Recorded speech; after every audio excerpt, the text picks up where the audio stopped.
Rajini sir வந்து ஷூட்டிங்கில் இருந்தால் தான் நிம்மதியாக இருக்கும், இதுதான் லைஃப் நமக்கு, அதெல்லாம் நம்ம பண்ணிகிட்டே இருக்கணுங்கிற விஷயத்த நான் சொல்லியிருந்தேன். இப்போ திடீர்னு பார்த்தீங்கன்னா ரஜினி சார் முடிவு எடுக்கிறார். என்னன்னா, இனிமேலாம் சினிமாவில் நடிக்க போகிறதில்ல, நடித்த வரைக்கும் போதும். மூத்த பத்திரிகையாளர் வெங்கடேஷ் சார் நம்முடன் நினைச்சிருக்காரு. வணக்கம் சார். வணக்கம் சார். சூப்பர் ஸ்டார் ரஜினிகாந்த் அவர்கள் தன்னுடைய இறுதி படமாக அறிவிக்க போறாரா?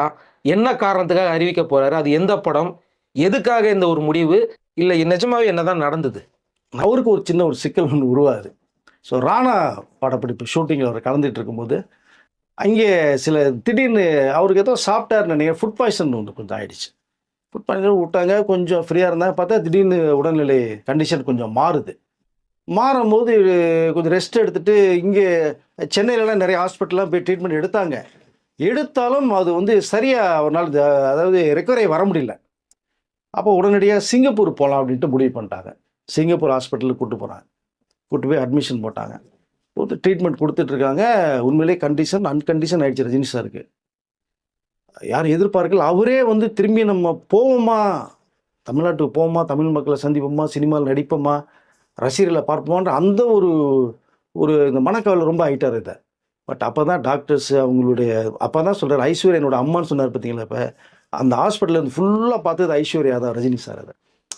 அப்போ அவரெல்லாம் எடுத்து இந்த ஒன்றும் இல்லைப்பா, இந்த மாதிரி பாருங்கள், ரசிகர்களை பாருங்கள், மக்களை பாருங்கள், உங்களுக்காக கோயிலாக போய் வேண்டுறாங்க, அன்னதானம் பண்ணுறாங்க, மண்சோறு சாப்பிட்றாங்க, வேண்டுதல் பண்ணுறாங்க.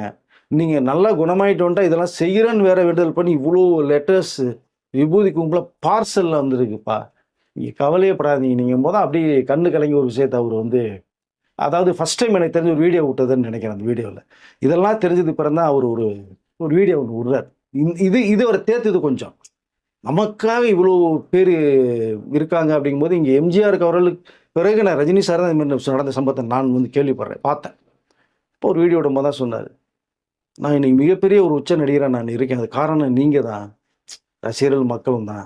நான் சும்மா நடிக்கலை, பணம் வாங்கிட்டு தான் நான் நடிச்சிட்ருக்கேன், நல்லா தான் இருக்கேன். பட் எனக்கு இப்படி ஒரு சம்பவம், உடல்நிலை சரியில்லை, திரும்பி உயிரோட ரஜினி வருவானான்னு நினச்சிட்டு இருக்கும்போது உங்களுடைய இந்த அன்பும் ஆதரவும் வேண்டுதலும் என்னை வந்து தேய்த்தி கொண்டு வந்திருக்கு. இப்போ நான் ஒன்றுமே இது வரைக்கும் நான் உங்களுக்கு பண்ணலை, ஆனால் பண்ணுவேன். இதுக்கு மேலே நீங்கள் இவ்வளோ விஷயங்கள் நீங்கள் எனக்கு பண்ணும்போது நான் மீண்டும் வந்துட்டேன்னா கண்டிப்பாக உங்களுக்கு நான் பண்ணுவேங்கிற ஒரு வீடியோ ஒன்று விட்டார். அது வந்து எல்லாமே கண்கலங்கிற மாதிரினா ஒரு விஷயமா பார்க்கப்பட்டது. அப்போ தான் டாக்டர்ஸும் சொன்னாங்க, எங்களால் முடிஞ்ச அளவுக்கு ட்ரீட்மெண்ட் கொடுத்து பண்ணுறோம் சார், ஆனாலும் உங்களை வந்து எப்போயுமே டாக்டர்ஸ் ஒரு வார்த்தை சொல்லுவாங்க, இதுக்கு எங்கள் முயற்சி பூரா பண்ணது, இதுக்கு மேலே கடவுள் செயல்ண்டுவாங்க எல்லா டாக்டர்ஸுமே. சினிமாவில் இல்லை, லைவாகவே நடக்குமா தான். இப்போ இதுக்கு மேலே ஒரு பவர் உங்களுக்கு இருக்குது சார், ஒன்றும் பிரச்சனையே இல்லை, நீங்கள் வந்து உடம்புலாம் பழையபடி வந்துகிட்ருக்கு அப்படின்னாங்க. அந்த உடலில் அன்கண்டிஷனில் போய் சீரியஸ் ஆகி திரும்பி வருவனான்னு இருக்கும்போது மீண்டும் வர்றாரு. அங்கே தான் ஒரு விஷயத்தை அவர் திங்க் பண்ணுறாரு.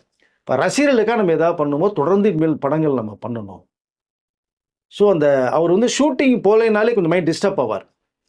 அப்போ நம்ம தொடர்ந்து இனிமேல் படங்கள் பண்ணணுங்கிற ஒரு கண்டிஷனுக்கு அங்கே மென்டலி அவர் டிசைட் பண்ணுறாரு. அப்போது ஃபுல்லாக ரெக்கவரியை பண்ணுறாங்க. ஸோ டாக்டரோட அட்வைஸ் என்னென்னா, சார் இது மாதிரி உங்களுக்கு அவர் ஏற்கனவே ஜெயிலர் 2ல் சொன்னதான், 1,00,000 கிலோமீட்டர் ஓடிடுச்சு, ஸ்பேர் பார்ட்ஸ்லாம் மாற்றிட்டாங்கப்பா அப்படின்னு சொன்ன விஷயந்தான்.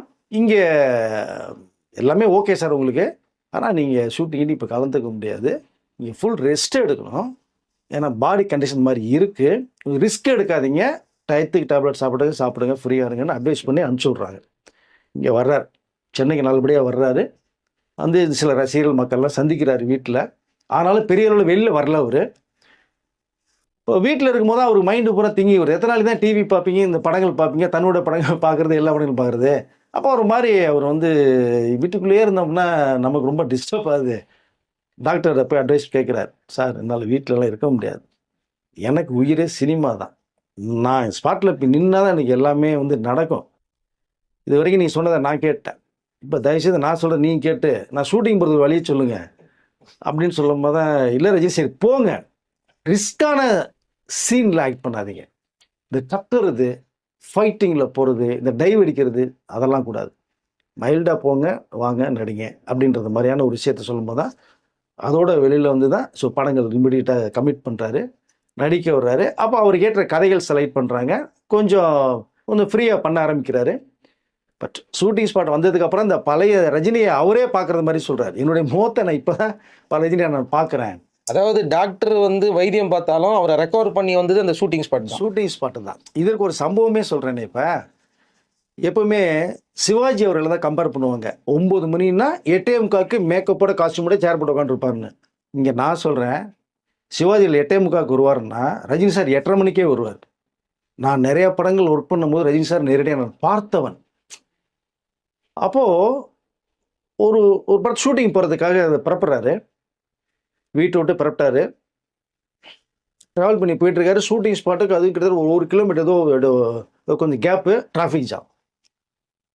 இறங்கி நடக்கவும் முடியாத ஒரு சூழ்நிலை. நடந்து போகணும்னா கூட்டம் சேர்ந்து என்ன பண்ணுறது? அப்போ ரொம்ப யோசிக்கிறாரு. என்ன இதுன்னு கேட்குறாரு. தெரியல, என்னாச்சுன்னு தெரியலங்க. ஃபுல்லாக டிராஃபிக் நிற்குது. கிட்டத்தட்ட ஒரு 10 நிமிஷமாக நிற்குதுன்றாங்க எல்லா பேரும். இந்த பக்கம் பைக்கு, காரு, ஆட்டோ, இந்த பஸ்ஸு, கவர்மெண்ட் லாரிலாம் நிற்குது. Full jam. அப்போ டக்குன்னு ஒன்றும், ஏன்னா நான் சொன்னேன் இல்லையா 8:30 மணிக்கே வருவாருன்னு. இங்கே டைம் நெருங்கிக்கிட்டே இருக்கு. இன்னும் ஒரு 10 நிமிஷம் கேப் தான் இருக்கு. அதாவது 9 மணினா 8:30 டைமுக்கு போகிறவர் 10 நிமிஷம் டைமில் ஒன்றும் பண்ண முடியல. இறங்கிட்டார். ரெஸ்டாரண்ட் எல்லாமே சார் இறங்கின கூட்டம் சார் கொஞ்சம் இருப்பா ஒன்றும் பிரச்சனை இல்லை. நேராக போகிறாரு. ஸோ பைக்கில் ரெடியாக வருது கூப்பிட்டு, எனக்கு இங்கேருந்து இந்த ஸ்பாட்டு மட்டும் போய் ட்ராப் பண்ணிடுங்க, எனக்கு டைம் ஆச்சு போகணும். அப்படிங்கும்போது இவ்வளோ டிராஃபிக்கில் எங்கேப்பா போகிறது, என்னப்பா நீ திரும்பி பார்த்தோம்னா இங்கே ரஜினி. அவர் சார் ரஜினி சார் நீங்களா, எதிர்பார்க்கவே இல்லை சார், என்ன சார் நீங்கள் எதில் வந்தீங்கண்ணே? இல்லை காரில் தான் வந்தேன், ஷூட்டிங் போன டைம் வச்சு ஒன்றும் சத்தம் இருந்தால் போட வேணாம், நிறைய கூட்டம் சேர்ந்துடக்கூடாது, டக்குன்னு இறங்கி உட்காருங்க சார். அப்புறம் இந்த பைக்கில் உட்காந்தவன் ரேசர் என்னன்னு தெரியாது, சந்து பூந்து டப்புன்னு உள்ளே பூந்து ஷூட்டிங் ஸ்பாட்டு போய்ட்டு ஷூட்டிங் எல்லாம் ரெடி பண்ணி வெயிட் பண்ணுறேங்க. அங்கே ரஜினி சார் எப்பயுமே முன்னாடி வந்து வெயிட் பண்ணுவார். இதெல்லாம் இன்ன வரைக்கும் காணோம். டைம் அதிகம் போது பைக்கில் வந்து ஹாரன் அடிச்சுட்டே வராரு. ரஜினி சார் சொல்கிறாங்க ஹாரன் அடி பயங்கரமான அங்கே அடிச்சோன்னு, ஐயோ யார் எந்த வண்டி அது ஷூட்டிங் ஸ்பாட்டில் ஒருத்தர் பைக்கில் உள்ள ஒருத்தர் வேகமாக அடிச்சுட்டு வரான் அப்படின்னு ஹாரன் அடிச்சுட்டு சல்லுன்னு போய் நின்று ரஜினி சார் இறங்கணும். ரொம்ப தேங்க்ஸ் பிரதர் அப்படின்னு சொல்லிட்டு வாங்க சாப்பிட்டு பண்ணும்போது, இல்லை சார் நீங்கள் பாருங்கன்ட்டு ஒரு 10 நிமிஷம் ஷூட்டிங் பார்த்துட்டு போகிறேன்னு போன விஷயம் இருக்குது அந்த பையன் அவர்.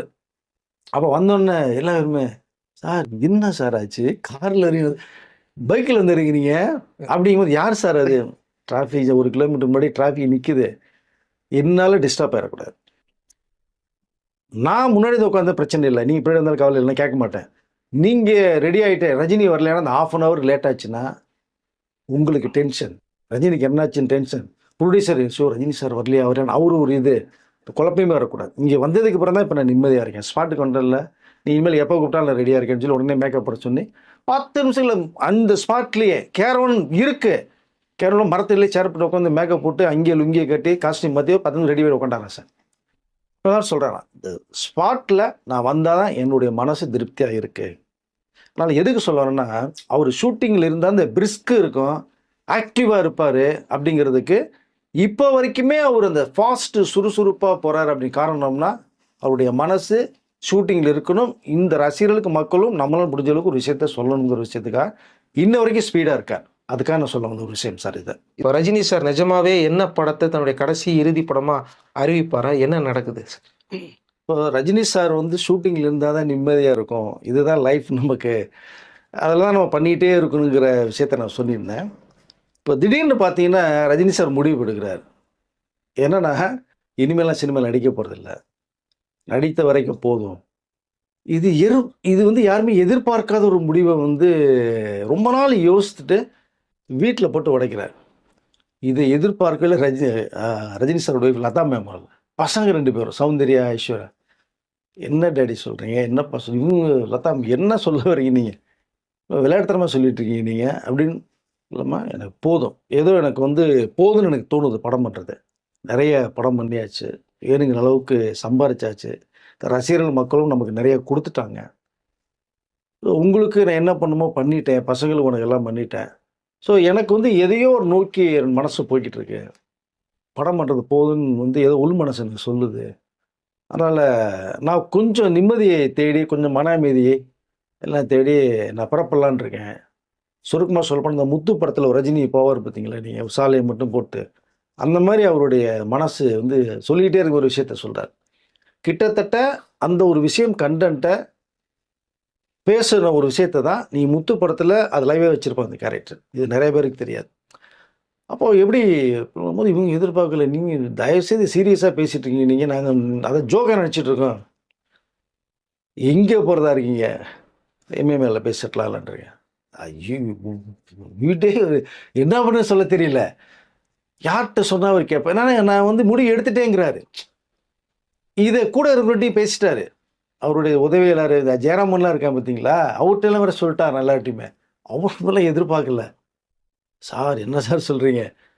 எம்ஏஎம்லைக்கு போகலான்னு முடிவு பண்ணிட்டேன். படங்கள் கம்மி பண்ணியாச்சு. இப்போ 2, 3 படங்கள் வந்து இந்த ஃபினிஷிங்கில் இருக்குல்ல, அதை மட்டும் முடிச்சு கொடுத்து நான் பரவிட போகிறேன். லதா மேம் அவரெல்லாம் 2 நிமிஷம் கேபிகிட்ட சொல்கிறதா, இங்கே சொல்கிறதா, எனக்கு கேபிகிட்ட சொல்கிறோம்னா அவர் சரி சரிம்பாரு. ஆனால் அது ஒரு பயம் கலந்த மரியாதையாக இருக்கும் கே பாலச்சந்தர்கிட்ட. அப்போ இவருக்கு வந்து உரிமையோடு பேசக்கூடியவர் யார்? கேபி அவர் வந்து வாடா படான்னு பேசுவார், திட்ட ஆரம்பிச்சிருவார் கோவத்தில். அது உரிமையாக எடுத்துக்குவார் ரஜினி சார். பட் ஒரு நண்பன் சொன்னால் நல்லாயிருக்கும் அப்படிங்கிற ஃபீல் பண்ணி தான் ஒரு ஃபோன் கால் ஒருத்தருக்கு போகுது. ஃபோன் அட்டன் பண்ணவரை இங்கே தெரிச்சு இந்த 10 நிமிஷத்தில் அவர் சொல்லி கார் எடுத்துகிட்டு புறப்பட்டு ரஜினி சார் வீட்டுக்கு வர்றாரு. வந்து பார்த்தோன்னே இது ரஜினி சார் எதிர்பார்க்கல. என்ன நீங்கள் இங்கே வந்திருக்கீங்க? இங்கே வந்தது யாரும் இல்லை, அவருடைய பெஸ்ட்டு நண்பர் கமலஹாசன். கமல் வந்தோன்னே, என்ன ரஜினி நீ பாட்டு ஃபோன் வருது வீட்டில் இருந்து, அது இந்நேரத்தில் நான் வரேன்னா என்ன சந்தர்ப்பம்? கிட்டத்தட்ட ஒரு 11 மணிக்கு மேலே. உடனே நீ வா தனியாக. அது இவங்க பசங்க லதா மாட்டெல்லாம் கமலஹாசன் நீங்கள் இங்கே இருங்க, நானும் ரஜினி தனியாக பேசிட்டு வரேன்னு சொல்லி மாடி கூட்டி போயிட்டாரான். ஸோ ரஜினி சார் வீட்டில் நடக்கிற மேட்ரு போயிட்டும் போது, என்ன ரஜினி விளையாட்டுத்தனமாக நீ பேசிகிட்டு இருக்க, இன்னைக்கு இந்த தகவல் சொன்னோன்னு எனக்கே ஷாக்காக இருக்குது. உன்னை இந்த அளவுக்கு வளர்த்து விட்டது நீ எல்லாத்தையும் பண்ணிட்டப்பா, வீட்டுக்கு பண்ணிட்ட, ஒய்ஃபுக்கு பசங்களுக்கு பண்ணிட்ட, எல்லாமே பண்ணிட்டப்பா. ஆனால் உன்னை இந்த அளவுக்கு உயர்த்தி விட்டது யார்? உன்னுடைய ரசிகர்கள், உன்னை விரும்புகிற மக்கள். அவர்கள் இது வந்து அக்செப்ட் பண்ண மாட்டாங்க. என்னாலே அக்செப்ட் பண்ண முடியல. 2 பேரும் சரிசமமாக உள்ளே வந்தவங்க. இன்னைக்கு நீ ஹீரோ நான் ஹீரோ பண்ணிகிட்டு இருக்கோம். என்னாலேயே ஜீரணிச்சுக்க முடியல. கேள்விப்பட்டு ஓடி வந்திருக்கேன். ரசிகர்கள் கேள்விப்பட்டால் என்ன ஆகும்? நீ போய் தான் பாரு, இந்த பாய்ஸ் கார்டனே உண்டு இல்லைன்னுருவாங்க. வந்து அந்த எண்ணத்தை தயவுசெய்து மாற்று. ஏன் இந்த திடீர்னு உனக்கு இந்த எண்ணம் வந்தது? ரொம்ப அது சில விளக்கங்கள் சொல்கிறார். இல்லை நான் மனைவியை தேடி போய் கொஞ்சம் போதும், இந்த வாழ்க்கை போதும், அடுத்த இடத்துக்கு போகலான்னு விரும்புகிறேன். ஆமாம், பெரிய என்னமோ 100 வயசு மாதிரி பேசிகிட்டு இருக்க. நிறைய வேலைகள் இருக்கு உனக்கு இங்கே. இந்த வேலைகள் முடி. எப்பவுமே ஒரு நம்ம பண்ணுற வேலையில் ஒரு நிறைவு அடைஞ்சால் நீ அடுத்த இடத்துக்கு போகலாம். இன்னும் செய்ய வேண்டிய வேலைகள் நிறைய நீங்கள் இருக்குது, பாக்கி இருக்குது. அதை முடிச்சுட்டு வேணால் அப்படி டிசைட் பண்ணுவோம். இப்போ இந்த எண்ணத்துலேருந்து நீ வெளில வந்துடு. அப்போ பசங்களுக்கு கல்யாணம் ஆகல அந்த நேரத்தில். ஆமாம். அப்போ கமலஹாசன் ஃபுல்லாக விஷயத்த சொல்லும் போது அவர் திங்க் பண்ணுறார். 2 பொண்ணு இருக்கு. பசங்களா, பையனா, பொண்ணுயா, அதை கொஞ்சம் யோசி. ஒய்ஃபை யோசி. உன்னை வளர்த்து விட்டு ரசிகர்கள் அதுக்கு மேலே யோசிடி. அப்படிங்கும்போது இங்கே ரசிகர்கள்ன்ற மைண்டு தான் அவருக்கு ஏறுது. குடும்பத்துக்கு பசங்க எல்லாம் பண்ணியாச்சு, பணம் இருக்குது, எதை வேணாலும் செட்டில் ஆகிக்குவாங்க. மக்களை ரசிகர்கள் கமல் சொன்னார் பார்த்தீங்களா, அது அவர் மைண்டில் ஏறிக்கிட்டே இருக்கு. ஸோ அதனால் இந்த எண்ணத்தை தயவுசெய்து நீ மாற்றிடு. இந்த தாட்ஸே உனக்கு வரக்கூடாது. தொடர்ந்து நீ படம் பண்ணு அப்படின்னு கமல்ஹாசன் ஃபுல்லாக ரஜினி சாருக்கு எக்ஸ்பிளைன் பண்ணி அந்த எண்ணத்துலேருந்து கொஞ்சம் சேஞ்சஸ் பண்ணுற அளவுக்கு ஒரு விஷயத்த சொல்லி, ஏன்னா எல்லா பேருமே அறிவாளிகளில் கூட சில தெரியாத விஷயங்கள் இருக்கும் நிறைய பேருக்கு. அதை எடுத்து சொல்கிறார் கமல். அங்கே தான் அவருக்கும் கமலுக்கும் உள்ள நட்பு அங்கே தான் ரொம்ப ஆழமாக ரஜினி சாரே உணர்ந்தார். இதை என்னுடைய சீனியரு, எதுவாக இருந்தாலும் நம்ம டிஸ்கஷன் பண்ணுறோம். அப்படிங்கும்போது இதற்கப்புறம் வந்து ரஜினி சாரை வந்து ஒரு முடிவை மாற்றுறாரு. சரி, தொடர்ந்து படம் பண்ணுவோங்கிற அந்த ஒரு தாட்ஸுக்கு வர்றாரு. அதன் பிறகு தான் ரஜினிக்கும் கமலுக்கும் எப்பயும் நெருங்கிய நட்பு இருந்தாலும், இந்த சம்பவத்திற்கு பிறகு தான் அவருடைய இன்னும் ஆழமான 2 பேருடைய நட்பு ரொம்ப பேஸ்மெண்ட் ஸ்ட்ராங்காக வருது. இதற்கு பிறகு ரஜினி சார் எதோ ஒன்று நாள் உடனே கமலுக்கு ஃபோன் பண்ணுறது, கமல் எதுவும் ரஜினிக்கு ஃபோனை போடுறது, இந்த படம் பண்ண சொன்னாங்க, இந்த மனிதத்தனம் படம் இப்படி பண்ணேன் அப்படி பண்ண விஷயத்தை டிஸ்கஷன் பண்ணுறது, இந்த மாதிரி கதை வருது, என்ன பண்ணலாம், இது ஓகேயான்னு கேட்குறது. இப்போ கமல் இன்னமும் ரஜினி சார் ஒரு புது படம் கமிட் பண்ண கதை கேட்டால் கமல்கிட்ட தாங்க சொல்லுவாரா. கமல் இந்த மாதிரி கதை கேட்டிருக்கேன் நல்லா இருக்கா என்னும் போது, உனக்கு கேட்ட கதை தானே நீ பண்ணு அப்படின்னு தான் கமல் சொல்லி பண்ணும்போது தான் அந்த நட்பு அங்கே தான் ஸ்ட்ராங் ஆச்சு. இன்ன வரைக்கும் நட்பு தொடருது. அந்த நட்பு. Okay sir. அப்போ ரஜினி சாருடைய கடைசி திரைப்படம்னு சொல்லப்படுற விஷயம் இனி அது முடிவு ஆகலையா? இல்லை, இதுக்கு முன்பாக எடுத்த ஒரு முடிவு இருந்தில்ல, கமல் வந்து பேசினாருன்னு. இப்போது சில பேச்சுவார்த்தைகள் போகுது. எப்படின்னா, இன்னும் அவர் எதுவும் சொல்லலை. ரஜினி சாருடைய இந்த படம் தான் கிட்டத்தட்ட ரஜினியும் கமலும் சேர்ந்து பண்ணக்கூடிய படம் அது கடைசி படமாக இருக்கும் அப்படிங்கிற ஒரு தகவல் போய்க்கிட்டே இருக்குது. ஆனால் எனக்கு தெரிஞ்ச வரைக்குமே ரஜினி சார் வந்து கிட்டத்தட்ட ஒரு 150வது படம் பண்ணும் போதே வந்து அவர் படம் போதும், இனிமேல் வேண்டாங்கன்னு வந்து எடுக்கப்பட்ட ஒரு முடிவு. கொஞ்சம் சேஞ்ச் ஆனாங்க, அதை தொடர்ந்து படங்கள் பண்ணாங்க, வரிசையாக பிளாக் பஸ்டர் ஹிட்டு. இப்போவும் அவருடைய எண்ணம் வந்து போதுங்கிற மனசு இப்போ தோணுது அவருக்கு. ஸோ கடைசி படமாக அது இருக்கலாம் அப்படிங்கிற அளவுக்கு அவருடைய மனசு சொல்கிறதா எனக்கு ஒரு தகவல் தான் வருது. பட் இதுலேருந்து மீண்டு அவர் வருவார். எப்படின்னா, ரசிகர்களுக்காக தொடர்ந்து இன்னும் படம் பண்ணுவோம். அவர் விலகி போகிறேன்னா கூட ரசிகர்கள் விடுறது மாதிரி இல்லை. மொத்தத்தில் அவர் நடிக்கிற வரைக்கும் அவர் தான் சூப்பர் ஸ்டாரு. தொடர்ந்து படங்கள் பண்ணிட்டு இருப்பாருன்னு தான் எனக்கு தோணுது. கடைசி படம் இதுவாக இருக்காருங்கிறது நான் நினைக்கிறேன். ஓகே, பல முறை இது மாதிரி முடிவுகள் எடுத்து ரசிகர்களுக்காக மனசு மாறி இருக்கு. எஸ். அதுவும் இல்லாமல் ஷூட்டிங் ஸ்பாட் அவரால் மிஸ் பண்ணாமல் இருக்க முடியாது. அதனால தானே இங்கே ஒரு ஹாஸ்பிட்டல் வந்தோடனே மீண்டும் ஷூட்டிங் ஸ்பாட் டாக்டர் அட்வைஸ் பண்ணி வந்து பண்ணது அது. அதனால் அது வீட்டில் இருக்கிற டைமு, ஃபேமிலி ஒதுக்கிற டைமு தவிர இந்த ஸ்பாட்டுக்கு வந்தால் தான் அந்த மக்கள் இருக்காங்க இல்லையா, அவர்களை பார்த்தா தான் அந்த புது எனர்ஜியே வரும். உடம்புல ஒரு எனர்ஜி, தனியாக எனர்ஜியே வருது. நீங்கள் அவருக்கு தனி கேரவன் இருக்குங்க, ஆக்சிஜன் மாதிரி வச்சுக்கோ. எஸ். கேரவனில் போய் உட்கார மாட்டாருங்க. சேர் நம்ம மாதிரி சேரை போட்டு பக்கத்தில் உட்கார வச்சு கூப்பிட்டு 10 பேருக்கு வந்து ஃபுல் அரட்டை அடிப்பாருங்க. இந்த சம்பவத்தை ஒன்று சொல்லி முடிச்சார். கேரவனுக்குள்ளே போக மாட்டார் ஷூட்டிங் ஸ்பாட்டுங்கிறதுக்கு. சிவாஜி படத்தில் 5 கேரவன் நிற்குது. ரஜினி சார் வெளில வந்து பார்த்தா ஒரு 5 கேரவன் யாராருக்கு அப்படிங்கும்போது இல்லை உங்களுக்கு அவங்களுக்கு இவங்களுக்குன்னு சொல்கிறாங்க. ஏங்க, ஒரு படத்துக்கு ஒரு கேரவன் அவசரத்துக்கு இருந்தால் போதும், 5 கேரவன் என்ன பண்ண போகிறீங்க? நான் உள்ளே போயிட்டு வர்றதுக்குள்ளாட்டி என் கேரவன் உட்பட நீங்கள் கொண்டு போயிருங்க. அவுட்டோர்னால் பிரச்சனை இல்லை, ஸ்டுடியோவில் எடுக்கிறீங்க. இப்போ ஸ்டுடியோவில் வந்து ரெஸ்ட் ரூம் இருக்குது, எல்லாமே இருக்குது. இப்போ கேரவன் எதுக்கு தேவையில்ல? 5 கேரவன் அமுச்சு வைக்கின்றாரா சரவணன் சார் எவ்வளோ சொல்கிறாரு. இது சிவாஜி படத்தில் நடந்த சம்பவம். இல்லை சார் இருக்கட்டும், தயவுசெய்து வேணும் அனுப்பிச்சி வைங்க. நீங்கள் ஷார்ட்டை முடிச்சுட்டு உள்ள 5 கேரவன் கிடையாது. ப்ரொடியூசர் செலவு மிச்சப்படுத்துகிறாரா? எல்லாரையும் உட்காந்து கலகலப்பாக பேசணும். அவருக்கு கேரவனுக்குள்ளே போய் தனியாக லாக் பண்ணி ரூம்குள்ளே உட்கார அவர் விருப்பப்படவே மாட்டார். அதனால தான் ஷூட்டிங் தான் தன்னுடைய உயிர் மூச்சு அப்படிங்கிறது ரஜினி சாரோட தாட்ஸ். அதனால் கடைசி படம் இதுவாக இருக்காங்கிறத நான் உறுதியாக சொல்லிக்கிறேன்.